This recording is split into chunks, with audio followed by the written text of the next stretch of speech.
আমরা মেধাবীরা আজকে বঞ্চিত, কিন্তু যারা 40ও পেয়েছে, কোনো রকমে পাশ করেছে, তারা আজকে মেডিকেল কলেজে বসে পড়াশোনা করছে।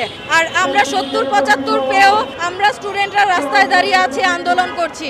বিদেশিরা তাদের ঘরে বসে তারা এখন তাদের ভর্তি কার্যক্রম সম্পন্ন করছে, আর আমরা এখন রাস্তায় দাঁড়িয়ে আন্দোলন করছি।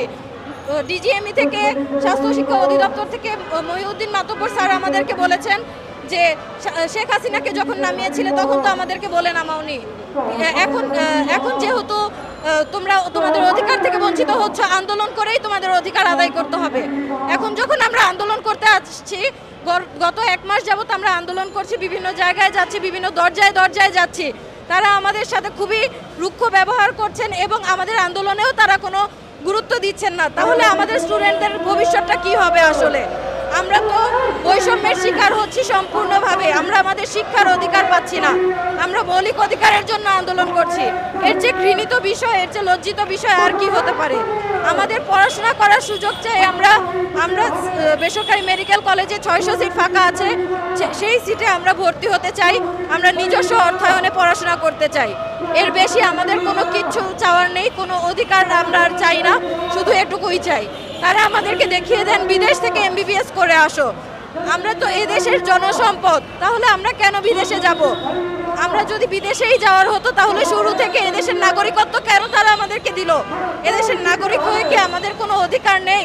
আমরা তো উল্টা এদেশের নাগরিক হয়ে এদেশ থেকে বঞ্চিত, সেজন্য তারা আমাদেরকে বলছে বিদেশ যেতে। আমাদের কোনো কিছু চাওয়ার নেই, আমরা শুধু একটা বিষয়ই চাই, আমাদের সার্কুলারটা দেওয়া হোক, আমাদেরকে ভর্তির সুযোগ দেওয়া হোক। আমরা আমাদের পড়াশোনা করতে চাই। তাহলে কোন জায়গায় আমরা আমাদের অধিকার পাবো? আমরা প্রতিনিয়ত দুর্নীতির শিকার হচ্ছি, সেটাও মানুষ হাসি মুখে বলছে যে আমরা দুর্নীতি করছি, কিন্তু আমরা যখন নাকি অধিকার চাচ্ছি, আমাদের পড়াশোনা করার অধিকার, তখন তারা আমাদেরকে অধিকার দিচ্ছে না। আমরা আমাদের সুযোগ চাই, আমরা আমাদের পড়াশোনার অধিকার চাই। ওরা আমাদের কোনো কথা নেই, আমাদের শুধু একটাই কথা, স্যার আমাদের বিষয়গুলো দেখুন। আমরা স্টুডেন্টরা আজকে রাস্তায় দাঁড়িয়ে আছি শুধু আপনাদের ভুল সিদ্ধান্তের কারণে। আমরা চাই আমাদের অধিকার আমাদেরকে দেওয়া হোক, আমাদের পড়াশোনা করার অধিকার দেওয়া হোক। দেশের প্রত্যন্ত অঞ্চল পর্যন্ত আমরা আমাদের চিকিৎসা সেবা পৌঁছে দিতে চাই। ঢাকা শহরে দেখা যাবে হাজার হাজার মেডিকেল কলেজ, কিন্তু প্রত্যন্ত অঞ্চলে কিছুই নেই।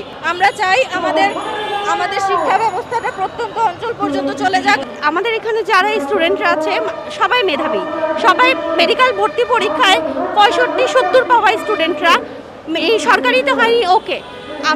এরা যখন বেসরকারিতে ভর্তি হইতে চাইছে, প্রথমবার সার্কুলার দিয়েছে, অনেকে বুঝে না বুঝে কোটা দিয়েছে, কারো অ্যাপ্লাই করার সময় সার্ভারের প্রবলেমের কারণে পে হয়নি, অনেক সমস্যা। তখন এরা সমস্যা নিয়ে ডিজিএমইতে যায়, সেখানে এদেরকে আশ্বাস দেওয়া হয় যে আমরা মেডিকেলে ভর্তির জন্য আবার সেকেন্ড সার্কুলার দিব, তোমরা তখন বুঝে শুনে ঠিকভাবে অ্যাপ্লাই করিও।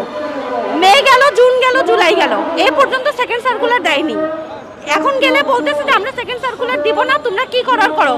যদি কোনো গার্ডিয়ান বলতেছে যে আমার সন্তান সুসাইড করবে, বলতেছে ওকে সুসাইড করতে দাও, মরলে মরুক, কোনো সমস্যা নেই, কিন্তু আমরা আর সেকেন্ড সার্কুলার দিব না। কিন্তু এখন কথা হচ্ছে, আমরা তো সরকারি মেডিকেলে ভর্তি দিতে চাচ্ছি না, বেসরকারি মেডিকেলে নিজ অর্থায়নে পড়বে এরা। এদেরকে কেন এটার থেকে অবহেলা করা হচ্ছে, কেন বঞ্চিত করা হচ্ছে? শিক্ষা তো তাদের মৌলিক অধিকার, তাদেরকে অধিকার থেকে বঞ্চিত করা হচ্ছে।